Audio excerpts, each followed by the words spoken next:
let's take a look at the first question. It says, which model shows these equivalent fractions? What does the word equivalence mean again? Everybody tell me. Equal. Equal. So if I'm looking for equivalent or equal fractions, I'm looking for two wholes that are the same. Can I compare how many the amount of pizza I have if I have a personal pan pizza and there's 2 slices of it, and I have a large pizza and I have 2 slices of it? No. Can I compare those? No. Why not? Because they wouldn't be equal. Yeah, because they're not the same size to start with, are they? No. Okay, so when we're looking for equivalent fractions, we have to make sure the wholes are the same size. And then we're looking for an amount that is the same, even though the pieces aren't going to be the same size. So the first fraction we're looking for is 9/12. What does 9/12 mean, Olivia? It's 9. It's like 9 shaded Mm-hmm. with 12 of them that like there's 12 of them in total. Exactly. There's 12 pieces in all in the total, and I have 9 of those shaded. How about 3/4? So what does 3/4 mean, Brayley? there's 4 of them and only 3 of them are shaded. Very good. I have 4 pieces in the whole and 3 of them are shaded.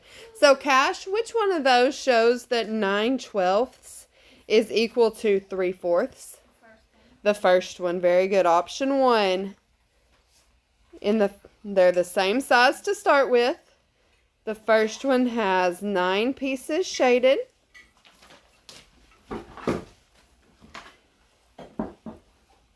There's 12 pieces in the whole thing. The second one has 3 pieces shaded, and there's 4 in the whole thing. So how could we show? We can look at the model and see that I have the same amount shaded. That's pretty easy to see there, isn't it? How could I use math to show that 9/12 is equivalent to 3/4? What could I do to go from 9/12 to 3/4? Olivia, what could I do? You could do, you would start out with 12 zeros, and then you would shaded 9 of them, there would be 3 left, and then for 3/4, there would be the 4, and then you would shaded 3, and there would be 1 left. Okay. All right. So how can I use, you're right, how could I use a mathematical equation, multiplication or division, to show that these two are equal? What could I multiply or divide 9 by to get 3 and 12 by to get 4?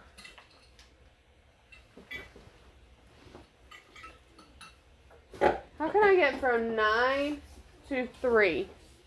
What could I do, Olivia? Divided by 3. Divide it by 3. If I divide 9/12 by 3/3, ignore everything else except for 3/3 for just a second.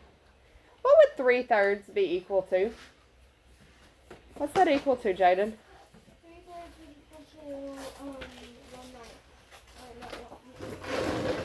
If I had a pizza cut into 3 pieces and I had 3 of those, what would I have? 1/3. I'd have a whole pizza, wouldn't I? Yeah. What happens if I multiply or divide by 1? Does it change the number? No. If I multiply 1,000,000 times 1, what do I have? 1 million. 1,000,000. What if I divide 20 divided by 1? What do I have? 20. 20. So when I'm multiplying or dividing both the numerator and denominator by the same number, I'm not changing the amount I have because I'm really just multiplying or dividing by 1. But that can show how we get an equivalent fraction. 9 divided by 3 gets me 3. And 12 divided by 3 gets 4.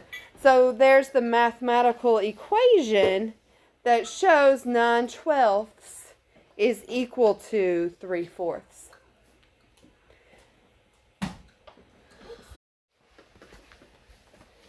The next question asks which model correctly represents the problem. So we've got some addition equations. We're adding fractions. When we add fractions, what has to be the same before we can add? What do we have to make sure is the same? The bottom number. The bottom number, the denominator. And in all 4 options, we have the same denominator, so we're ready to add. The first one, we're adding 5/9 plus 8/9. So our denominator's the same. Do we do anything to our denominator? It stays the same, doesn't it? What is 5 plus 8? Ansley? 5 plus 8 equals 13. So could option 1 possibly be the correct answer? No. No, because 5 plus 8 is not 11. Neither option. Okay. Option 2 can't be right either. Why not? Because it's not 13. Yeah, it's not 13 either. So we can eliminate option 1 and option 2. Okay. Option 3, we have 6/9 plus 8/9. What is 6 plus 8? 14. 14, not 13. So option 3 cannot be correct either. So option 4, we have 5/9 plus 8/9 equals 13/9. That's correct. Let's see if our mixed number is right. We have 13/9. How many of those ninths would it take to make one whole? How many ninths does it take to make a whole? Olivia? 10. Well, If I have one whole that's broken into 9 pieces, how many does it take? 9. So if I take 9/9 out of that, how many ninths do I have left, Christopher? 9 away. If I have 13/9 and I take 9 of them out to make one whole, how many do I have left? How many more are there? How many? 4. So we could break 13/9 apart into 9/9 and 4/9, and that would be one whole and 4/9. And that's what's shaded, isn't it? We've got one whole and 4 more pieces, and there's 9 in the whole. So option 4 is the correct answer. I got that one correct. Okay, good. All right, let's go on to the next problem, number 3. We're multiplying 2-digit numbers. So the first one, we've got 65 times 43. So I'm going to break 65 apart into what? 60 and then 5. 60 and 5. 40 and then 3. And then what, Olivia? 40 and then 3. Yeah, I'm going to have 60 and 5 for my long side, and 40 and 3 for the short side. All right, so to find the area of this first section, what am I going to multiply, Amy?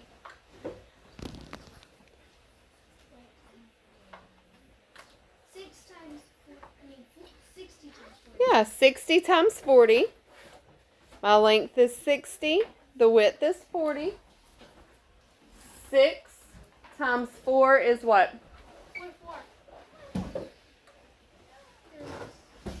6 times 4.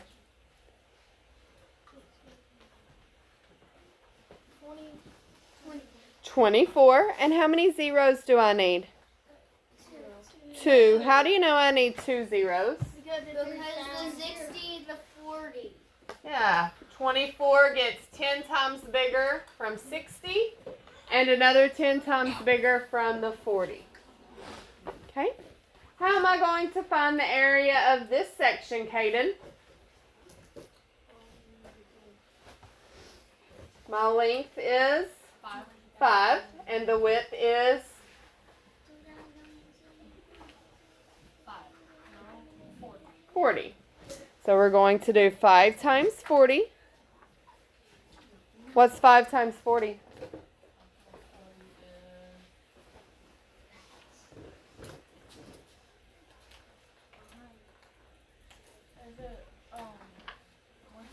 What's 5 times 4? What? 20. Okay. How many zeros do we need to add? 2.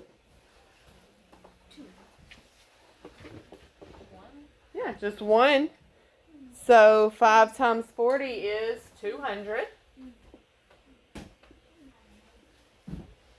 How am I going to find the area of this first bottom section, Nansley? 3 times 60. Very good. The length is 60. The width is 3. So what is 60 times 3? 180. 180. Very good. And then for the last section, how are we going to find the area of this part, Scotty? Times 5 and 3. 5 times 3. Very good. And 5 times 3 equals 15. Very good. All right, I have all my partial products, or all the parts. Now what do I do? Add this. Add them together. Wow. Okay? If I add these two together, can I use mental math to do that? Yeah. Yeah, I don't even have to write it down. I can just add 2,400 plus 200, and that is 600. 2,600. Okay, now I have another 180. So that's going to get me from 2,600 to 2,780. And then 15 more. 15 would be 2,400 and 70 2,795. and 95. Very good. 2,795 is the correct answer. All right. We should be really good at multiplying, especially using an area model. Okay. These shouldn't be, we've done enough that these should not be a problem. We should be getting these correct. All right. We're ready to do 85 times 95. I'm going to set up my area model.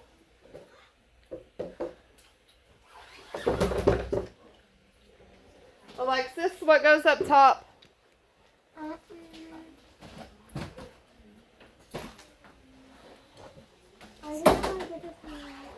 Okay, so let's figure out what we could do to get it correct.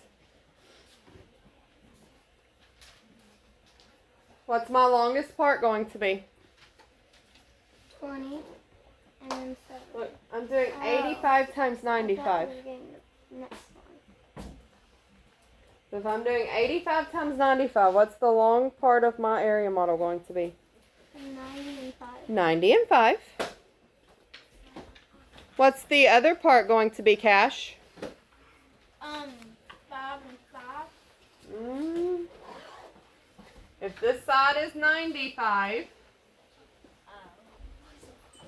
what's my width going to be? 80. 80 and 5. Very good. Okay. So we have our area model set up now. We're ready to multiply. How am I going to find the area of this part, Harper? How do I find the area of this? So 9 plus 9 times 8 is 63. 70 something. 70 what? 78. No.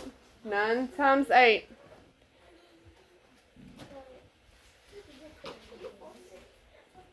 What's 9 times 8, Olivia? 72. 72. And then how many zeros do I have? 2 zeros. All right, Harper, how do I find the next part? Okay, so 5 times 8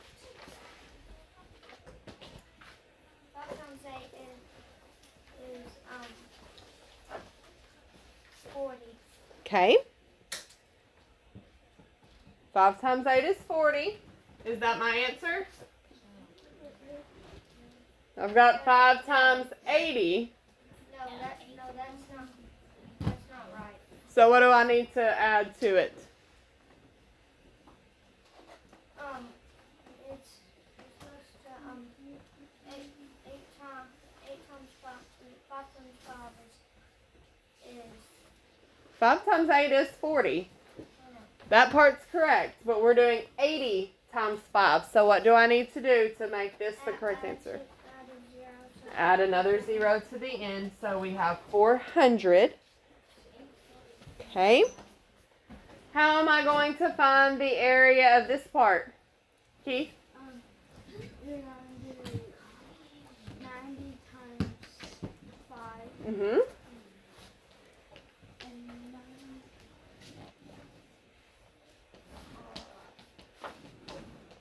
9 times 5 is 45. Uh-huh.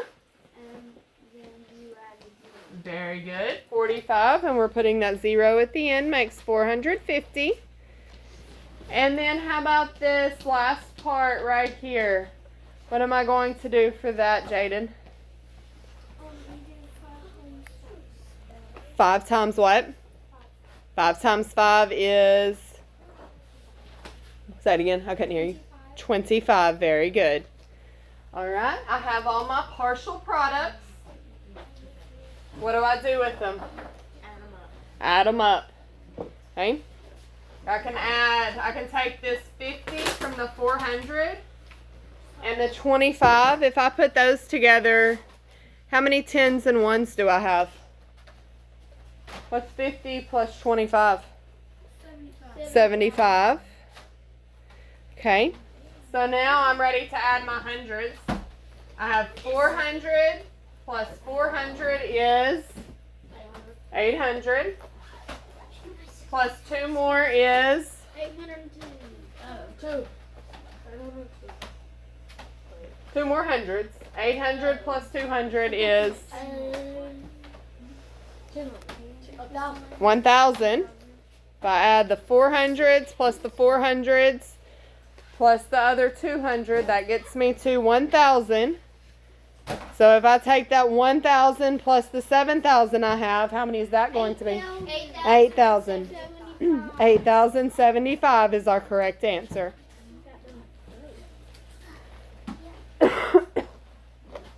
All right, questions about those? All right. Next one, we're using the distributive property. We're doing the same thing that we just did with 2-digit times 2-digit multiplication, except this time we're only doing 3 times 27. What are we going to do to this 27 to break it apart and make it easier to multiply, Jacob?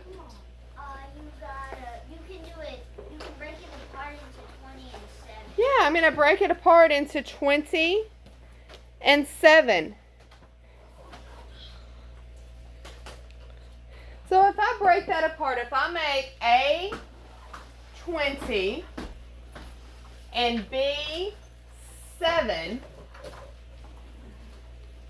is that exactly what we did in these last problems? We multiplied times our 10s and times the 1s. Yeah. And then at the end, what did we do when we had those parts? We added them together. That's all we're doing. When you see problems that are written like this,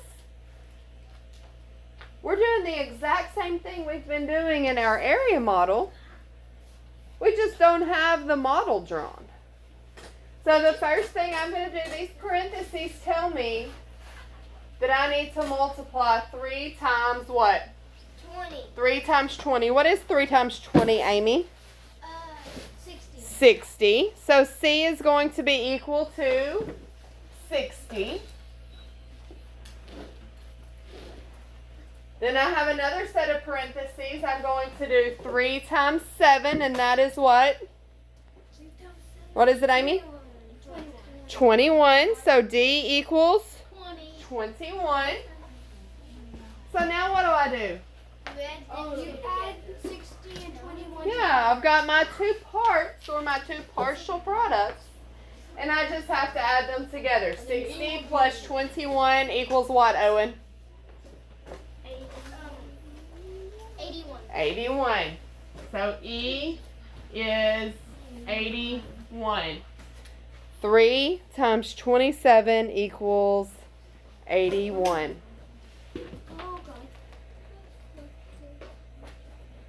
All right, last question. I want us to really look at the words in this one.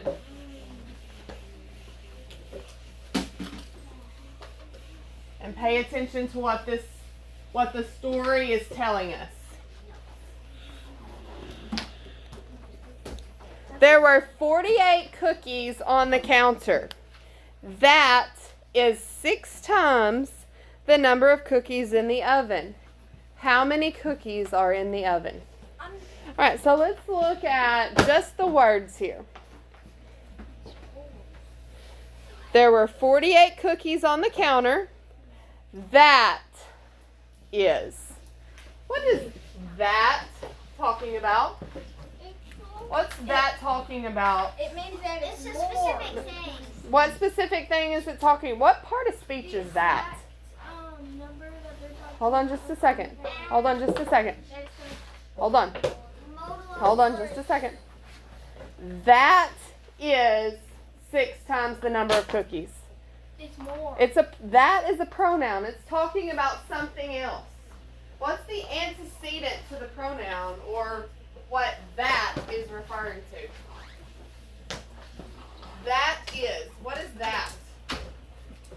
The number. What is it, Olivia? That's how much cookies, like it's timesing them 6 times.